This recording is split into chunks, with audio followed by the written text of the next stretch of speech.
Hey, what's going on, everybody? Timmy, aka Echo Side Fiend here. So earlier today, I got back from Detroit, went to Fright Fest and obviously HALLOWICKED. As I've stated several times, this is my favorite time of year.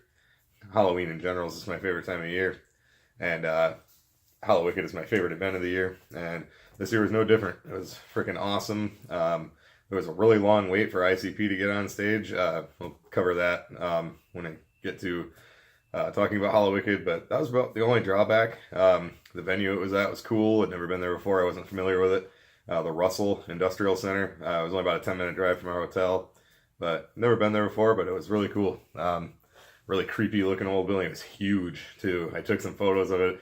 I don't know how to put photos in videos yet, so I can't really throw any in here, but I did take some. I'll throw them in the Ninjas in Action group. So if you're part of that, you can go check it out. But yeah, it's a cool venue. The trip was fun. So yeah, let's get into the trip, and then at the end I'll show. Picked up quite a bit of merch, so I'll show that too. So hitting the road from Grand Rapids, I rode with my friends Ivory and Daniel, boyfriend and girlfriend. From, like I said, right here in Grand Rapids. I've known Ivory for years. Daniel drove, and then our friend Erin from California came out with staying with them. Some of you might be familiar with her. She goes by Miss Hollywood. She's pretty well known in the Juggalo community. I think she works for True Juggalos, and she's got her own channel and everything. But so she comes out. She's been coming out the last few years. I think she's been going to it for years, but she's been coming and she'll stay with Ivory and Daniel. And so she rode with us. So it was us four. Again, Daniel drove, and then we met our friends Gina and Matt from Canada. They came out, and they just get there themselves, and they actually got there the day before because they went to a Lions game, and so I met up with them, and our rooms were right across from each other. And then maybe about a week or so before, my friend Raven hit me up and decided kind of last minute to go to Fright Fest and HALLOWICKED, and she was just wondering where we were staying at. And so I said the Holiday Inn Express, and so she got a room there, ended up getting right on the same floor as us. So and then she'd only gotten one night because she was just planning on going home after HALLOWICKED. But Gina and Matt had a room with 2 beds in it, so they were just like, well, why don't you do your night in your room and then stay with us in our room the next night, so you don't have to make a drive all the way back. So she did that, and so that worked out good. So yeah, as far as the actual concerts, so Monday obviously we had Fright Fest. That was at the Majestic. That's where they always do it. Great show as always. I always have a good time at that. The venue is cool. Security's always cool. I'm not a smoker, but they don't have any problem with you going out. There's a kind of a side door. They have a smoking area. It's all fenced off. And this year too, like I said, I don't smoke, so I wasn't taking advantage of it. But the guy running the door didn't really care if people took their drinks out. It's all fenced in. You can't go anywhere with it. So he's like, yeah, go ahead, whatever. I don't care, So that worked out good for people. They didn't have any problem. They just stamp your hand. If you came down to that bar, it was like a little side lounge that's connected to the main building, main concert hall. So everything's cool there. The venue is really nice. It's clean. It's old, but it's clean. The bathrooms are nice. They have like bathroom attendants, and so we got there, and I'd say it was like pretty full, pretty close to full. I feel like there was a little less than normal there, but some of my crew were saying it felt like way less. I didn't think it was way less, but because by the time Blaze was on, it was not packed, but full front to back, and I felt it was about the same really. But yeah, some of the people in my group was like, yeah, there was less people there, and I'm like, I don't know, whatever. But so when we got there, this band called Axe was playing. I think they were a trio. Kind of sounded like horror rap. I was kind of perusing the merchandise and walking around looking for people, and like my buddy Gage was there, so I was walking around trying to meet up with him and stuff. So I didn't pay super close attention to them, but they seemed pretty cool. They had a real cool look. They were wearing masks and stuff, and and then after them was this band called Andrew W. Boss, and I wasn't real familiar with them. Not familiar with them at all, I should say. They were kind of like rap metal. Not really my thing, but they were good. No, they were talented. And there was a MC on stage who I thought was Andrew W. Boss, but apparently he was like a hype man, and Andrew W. Boss was like out in the crowd, I guess, like rapping and whatnot. And then the bassist and the guitarist both like they both had like wireless, things for their instruments. They both came out in the crowd and were walking around and still playing during a song. It was pretty cool. They got the crowd going. They were real good. Again, not really my style, but they were good. After them, I think was Prozac. And he's always cool. I've seen him a couple times. This was kind of weird. He got on stage, he walked out and just kind of got the crowd hyped up, and then he jumped down in the crowd and he did the entire show from in the crowd. So after about that fucking 30 seconds, he was on stage and never saw him again. He was, did a whole set, but just all out in the crowd. So, but it was cool. And he was at his merch booth. I met him a little bit later. I'll talk about that.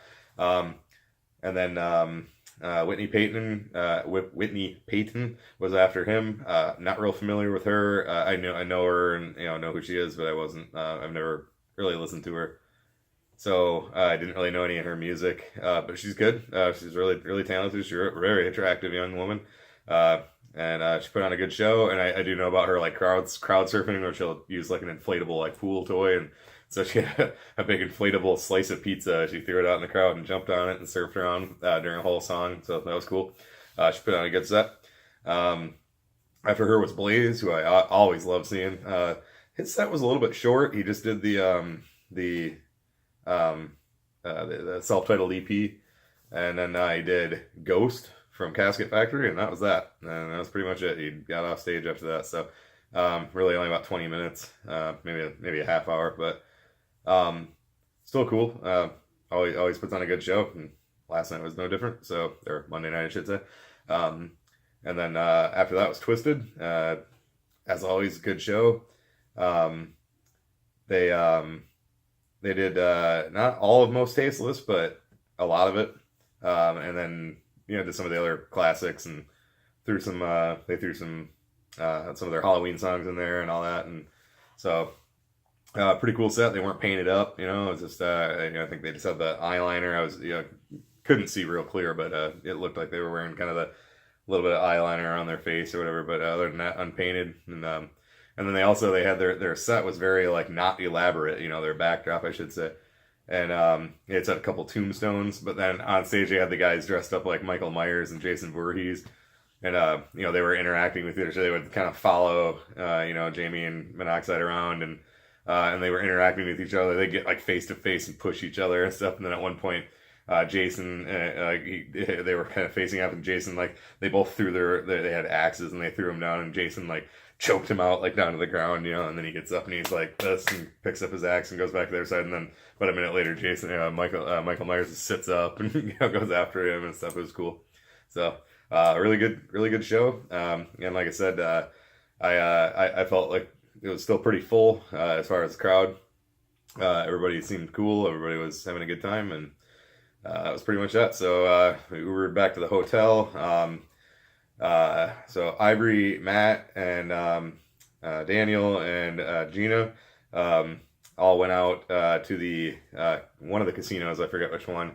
And Matt ended up losing about $500. So thankfully he makes pretty good money. So he wasn't too hard up for it, but yeah, he just, I wasn't there, obviously, so, gambling's not my thing, so I didn't go, so, but, so yeah, he ended up, I think he was playing roulette, I think, Daniel said, and, ended up losing about $475, so yeah, while they were gone, me and, Raven were just hanging out, just chit-chatting, and I watched a little TV, and then I pretty much crashed out before they even got back, so next day, HALLOWICKED, again at the Russell Industrial Center. Cool ass place, real cool. Old. You look at the outside of it; it's creepy as hell. It's huge too. It like just massive. It looks like it doesn't even stop.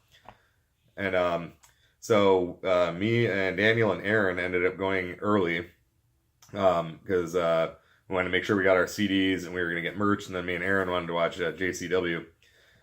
So we got there. I already had my ticket. I had a hard copy ticket, physical ticket, whatever you want to call it. And Daniel goes to get his, and Aaron also they had him on will call. So Daniel was getting him an Ivory's, and then Aaron was getting hers. And all they gave him was like a little raffle ticket. They didn't even get a physical ticket. And that was what they had to give to the guy to get in. and then they said you could leave and come back after 5. There was re-entry after 5, which was fine. All we wanted to do was get some merch and watch JCW, and then we were going to go back to the hotel. And they didn't, like, so with those, they were like, oh, you guys won't be able to come back in because you don't have a physical ticket. So they're like, well, what the fuck, you know? Like, what are we supposed to do? And, like, Daniel's like, can't you just mark our hands or give us a wristband or something? They're like, no, we don't have anything like that, you know? And it's like, so they were like, fuck it, we're not even going in. And they got their CDs, you know, that's what we were more worried about, you know. And I'm like, well, I'm going to go get merch.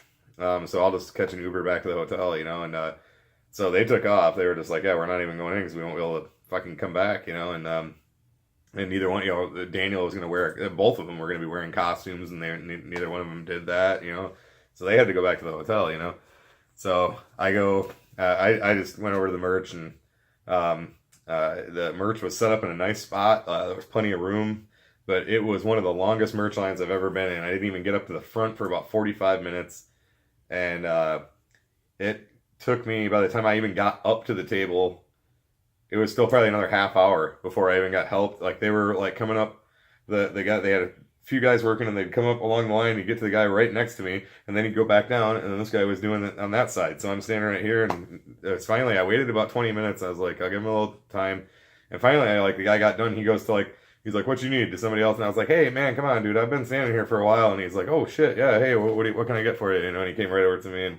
And but I waited about 20 minutes, and they just kept going right past me. I'm like, what the fuck, man? So, but I got everything I wanted. All the sizes of the shirts that I wanted were still there, and everything was there. So I wasn't, like, mad, but I was just like, come on, man. I've been waiting a while, you know? And but I got everything I wanted. So I got my stuff, and then I kind of went and wandered around the building for a little bit. Just checked out all the rooms. And like I said, it was huge, man. It just kept going and going. And so spent about 20 minutes after I got my merch just walking around. And then I caught an Uber back to the hotel. So we all went out to eat. Everybody got their costumes on. I don't dress up or anything like that, but everybody else got ready. And we headed back. We got there probably about 9 o'clock. And maybe a little before that, maybe 8:30. And got there, and ABK was on. And so I kind of wandered around checking things out. I took some footage for Carnival Spirits, just kind of walking around in the main concert hall. I didn't walk through the whole building with the concert hall. So ABK was on when I got there. Caught a little bit of him. He was pretty cool. As always, he always puts on a good show. I'm not a huge fan of him, but he always puts on a good show. So then after him was it Isham? Yeah, Isham was on next after him. He always puts on a good show. Watching out with him, I went not right up front, but about 3/4 of the way up. Watched his set. After him was fucking Vanilla Ice. That was fucking awesome. I'd never seen Vanilla Ice before. Puts on a great show. Like, he was very good. Like, you know, owning the stage, getting the crowd hyped up, so much energy. You could tell he really enjoyed what he's doing, and that he's, you know, you can tell he's glad that he has the opportunity to continue doing what you know, all that, and, you know, his music career. Because I mean, for some people, if they went through what he went through, that it could have just tanked, you know. And he pulled it through and doing a great job. And again, you can really tell he's appreciative of it and enjoys what he's doing. And I don't really know much of his music, but he was good. He put on a great show, and of course his birthday's Halloween, you know, so he was partying down, and it was fun. Back in the day when he came out, I wasn't into that stuff at all. I listened to, like, House of Pain and Beastie Boys, and that was about it. Other than that, I was all metal and punk, so I never owned Extreme to the Extreme or whatever. Never owned that. But I have listened to it since, you know. Every now and then I'll throw it on Spotify, and it's not bad, you know. You can actually, I would say it was ahead of its time, really. Yeah, he put on a great show, and I hope to see him again. So, and then after him, obviously, was ICP, but it took from the time that Vanilla Ice got done. He got done probably a little after 11. They didn't even go on until about 5 after 1. And so Raven, that I mentioned, she decided to do the VIP, and she, you know, paid the $100, and then I ran into her a couple different times because she was kind of wandering around. We were all kind of just doing our own thing, and a couple different times they were told, her and the other VIP participants were told to meet at a staircase that was at the back. and they'd meet there, and first they were like, meet here after this set, meet here after this set, meet here after this set, and finally they were told, meet there after Vanilla Ice, and then they were going to do the VIP thing, and so I was walking by, and she kind of like flagged me down, and she's like, hey dude, I'm waiting again, man, and I'm like, what the fuck, you know, and she's like, yeah, they told us to wait, meet up here after Vanilla Ice, and I'm like, god damn, how are they going to do VIP? There was like several people that were waiting to do it. I'm like, how the hell are they going to do that before they got to be on stage? And so when all was said and done, apparently, and I actually didn't see Raven again for the rest of the night, even though she was staying right across the hall. She left early in the morning too, so she ended up riding back with a different person, and then excuse me, and still stayed in Matt and Gina's room, but then she took off early in the morning, so I didn't end up seeing her again. But I'm gonna hit her up and see what happened here. But what Daniel told me was he heard that the whole VIP thing got canceled. Everybody got their money back, but they just canceled the whole thing. Like they came and told everybody, like, sorry, it's not happening, you know. So, but I don't know if they still got some VIP merch or, you know, swag or whatever. I don't know. I have no idea. So I think I'm gonna hit her up and see what happened and if she got anything. Or now I did see on her Facebook she did meet everybody else though. She got pictures of ABK, Mike Clark, you know, everybody. I don't know if she was just wandering around and caught him or what. I don't know. But so. I'm gonna hit her up and get some info on that. But anyway, it sounds like ICP wasn't even there. Like they didn't even show up until about 1 o'clock, you know. But regardless, they came on, and like I said, the crowd was getting kind of people were getting frustrated. You know, people started chanting "What the fuck" and all this shit. And but they came out, they got there. You know, obviously they weren't gonna cancel, and they wrecked shop like they always do. Great show. I think they opened with, I think, Dead Pumpkins, but they hit Halloween on Military Street. They hit, you know, all their fucking classics. You know, they did Sleepwalkers. I don't think I've ever heard them do that before live. I've seen them so many times that it all blends together. They may have played it, I don't know, but they played it last night anyway. So it was fucking awesome, man. Great show. Obviously, the highlight was getting the glimpse at the new Joker's card. Before they did that, the lights in the whole venue came on a little after 2. I think like the venue was like telling you, like, you got to wrap this fucking shit up, I guess. I don't know. But so they dropped the banner. I had the Carnival Spirits thing channel pulled up on my phone. I was going to do it live. I had never done live before with YouTube. So I clicked to do live, and then I said I had to put a title, so I quick typed the title in, and then I go live, and by this time the name had dropped, so it said, you know, Fearless Fred Fury, and then that like fell down with the picture behind it, so I quick tried to, you know, I'm getting it up, so I hit live, and then it's doing 3, 2, 1, I'm like, fucking come on, you know, and so I get it, and then that fell down too, so I never got any fucking footage. I really was hoping to be able to pull that off for the channel, but I didn't end up being able to make it work, so... But, and then I didn't even get any good pictures of it really either, because I was trying to get the live footage, but I've seen it though. I knew there'd be stuff floating around, so I wasn't worried about it. But I was really hoping to get some live footage for the Carnival Spirits channel, but unfortunately it didn't work out. But, and then they just came back and they did Real Underground Baby, like real quick. And then it was like lights came on, because they did put the lights back on, but lights came on after that. And they were like, security was like, you gotta get the fuck out of here, everybody out, you know, and started kind of throwing everybody out. I mean, they weren't being mean, but they were like, come on, let's go, you know, everybody out. And so got out, Ubered back to the hotel, and freaking crashed out and got up and headed home today. So it was a lot of fun. Can't wait to do it again next year, as always.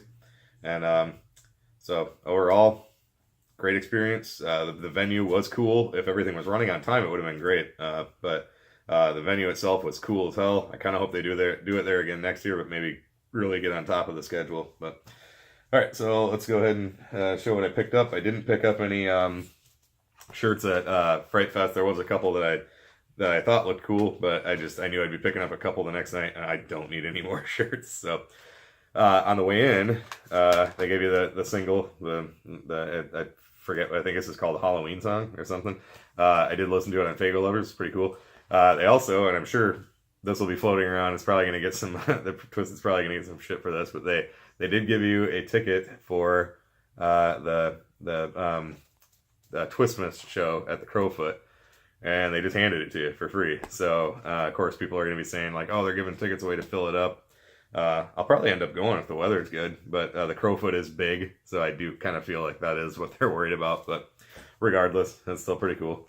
So I did pick up Lex the Hexmaster, the Redemption, so this wasn't even on sale until the next day, but they had it, and it does say it's the deluxe edition. I'm not really sure what's deluxe about it, but I guess we'll find out. Haven't listened to it yet. I haven't listened to anything yet. And then I also did pick up Young Wicked, Return of the Prodigal Son. I didn't have this yet, so and I was going to pick up the videos collection, but I just totally spaced on it. So, but also on the way out, I did buy Prozac's. They had $20 for all 4 of them. His like haunting series where he does ghost investigations. Again, I stated before I don't believe in ghosts, but I'm fascinated by this stuff. I love this stuff. I love when people are, you know, doing the investigations. I love watching all that stuff. I love reading ghost stories and all that stuff. Even though I don't believe it's real, it's just fascinating. So picked those up, and it did come with a poster. I've got that over there still, and I had him sign it, but it's just like the poster of his newest one that's coming out, and he just signed it to me. So I don't have that set right here, but all right. So then the next night at HALLOWICKED, picked up 2 shirts. Picked up the Juckle Brothers like werewolf shirt. I think these are by Tom Wood, I think. They had, you know, different designs for every Joker's card, but I just picked up that one, and I picked up the Ringmaster. So they're both fucking awesome. I liked the Riddlebox one a lot too. He was a mummy, but I've got like 3 Riddlebox oriented shirts, so decided just to go with these. So they're pretty cool. Also picked up, I just happened to look up and see it, the Terrible expansion, $20. So I had it. I just kind of happened to look up where they had the games, and I was like, is that? And I'm looking, you know, the little sign under it said expansion. I was like, fuck yeah. So picked that up. Haven't used it yet, but I'll be adding that in. And then when I was waiting, I just happened to look in their CD case, and they had the Intelligence and Violence CD that was apparently going to only be available at that Carnival of Carnage show. But that one was $10, and later they were not in the case anymore. So I think I might have gotten among the last batch of them. And then I also picked up. I've already got one of these. It's that Jump Steady inspired hat. I ordered one off of Hatchet Gear right when they came out. But I had it for, like I said, like right when they were shown, announced, whatever. And the underside here is all just dirty, and you know. And then also when I put it on, it was a little bit cut a little bit weird. Like it was like one side sat just a little bit higher. I'm sure nobody noticed, but I noticed, and it drove me nuts. And this one fits perfectly. So I'm gonna really try to keep this one good. I'm not gonna wear it, you know, all the time. Like the other one I just bought and was using as my regular hat. So, and then of course got the bloody Screams of 17. So I have not listened to this yet either. I know it's on Fago Lovers, so I could listen to it anytime. I just haven't done so. And then I did pick up a shirt for my buddy Tom in England, who generally comes every year, but this year he just couldn't pull it off. So I'll show this one too, just so you can see one of the other mini shirts that was available. But apparently he said this is like, it looks like it's a re-release or something, like this is one that's already been out, but it's made for this year. This is Clown Show 17, so he asked me to pick that up for him, so I did, and I got him a CD as well. So that's pretty much it. So that's everything I picked up, and again, great shows both nights, and had a lot of fun, and can't wait to do it again next year. So yep, that's pretty much it. So as always, thank you for watching. I hope this brought some information if you didn't know about some of the stuff that went on, and as always, thank you for the support. This is Timmy, aka Echoside Fiend, and I will catch you in the next one.